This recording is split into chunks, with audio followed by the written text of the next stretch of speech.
皆さんこんにちは。1年ほど前にメモリ 16GB、ストレージ 1TB の M1Mac mini を購入しました。まず結論なんですけれども、買ってよかったです。で、いい点としては、発売当初から様々なレビューで絶賛されていた通りなんですけれども、日常的な作業レベルの動作が快適になるというだけではなくて、編集もしくは開発といったもうすごく重い作業に関しても、快適にこなすことができるっていう、メリットであったり、あとはコスパの良さですね。今回私が購入したのはメモリ 16GB、ストレージ 1TB のものだったんですけれども、そこにカスタマイズしても14万6080円でした。性能に対してというふうに考えると、かなりコスパいいんじゃないかと思います。さらにですね、同時期に発売された M1 シリーズの中では端子の種類であるとか、数が一番優れていたんですね。例えば、USB-A ポートが2箇所、USB-C ポートも2箇所、あとは HDMI ポートもついているということで、いろんな機器と連携して使う場合にはすごくメリットのあるモデルだったと思いますし、実際使っていてすごくメリットを感じました。ただですね、M1 や M1Mac mini に対して惜しいと思う点もありまして、これが買う前には気づけなかったことなので話していきたいと思います。まず1点目なんですが、Final Cut Pro が頻繁に落ちてしまうということがありました。基本的にはですね、サクサク編集できるんですけれども、4K の動画を編集していた時に何回か落ちてしまいました。ただですね、ほとんどの人は 4K で編集しないと思うので、購入を検討する中で考慮しなければならない内容ではないかと思います。2点目ですけれども、Bluetooth の接続が安定しない点です。もともとサードパーティー製のワイヤレスキーボードとマウス、あとはイヤホン使っていたんですけれども、頻繁に接続が切れてしまうんですね。これが結構フラストレーション溜まってしまいましたね。純正のキーボードとマウスを購入したところ、接続が安定するようになったんですけれども、キーボードとマウス、自分のお気に入りのものっていうのを快適に使うことができないというのは少し残念でした。3点目なんですけれども、端子類の使いにくさですね。背面に端子類を挿すというのは、デザインとしてはすごく美しいんですけれども、正直使い勝手は悪いです。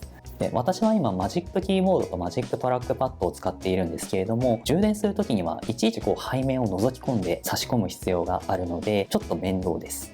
ケーブルを差しっぱなしにすれば問題ないんですけれども、配線周りをすっきりさせたい、そういった人には不便に感じるんじゃないかなというふうに思います。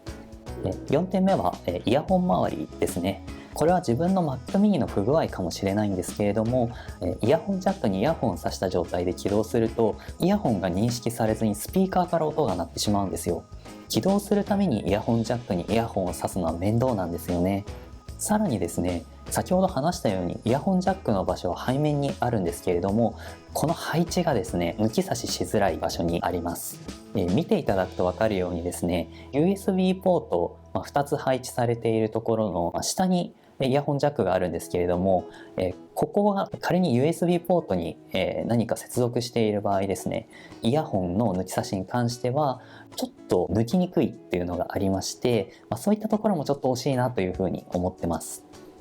最後5点目はスピーカーの音に関してですね。音の感じ方っていうのは人それぞれなので、断言はできないんですけれども、正直音質がいいとは言えないと思います。あくまで個人的な感想なんですけれども、イメージで言うと昔の iPhone、例えば iPhone5 とか第一世代の iPhone SE のようなシャカシャカしたような音に感じます。YouTube などで人の音声を聞く分には全く問題ないんですけれども、音楽もしくは映画といったような音も楽しみたい場合というのはちょっと難しい印象です。そういうこともあったので、外付けのスピーカーを買おうと思って検討したんですけれども、ワイヤレススピーカーの場合はサードパーティー製だと接続が悪いので、実質純正のスピーカーしか選択肢がなさそうだなというのと、あとは有線のスピーカーの場合に関しては PC 用のスピーカーは種類が少なめで、自分が気に入ったものを見つけられなかったのでずっと買えずにいます。はい、以上 M1Mac mini に対して惜しいと思ったことでした。今回話した内容に関しては、人によってデメリットと感じるか感じないかが分かれるかと思います。個人的にはですね、惜しいと思ったことはあったんですけれども、冒頭に話した通りですね、M1Mac mini のメリットがそれを上回るというところもあるので、購入してよかったなと思っています。今回の内容が皆さんの購入の参考になれば幸いです。では次回の動画でお会いしましょう。バイバイ。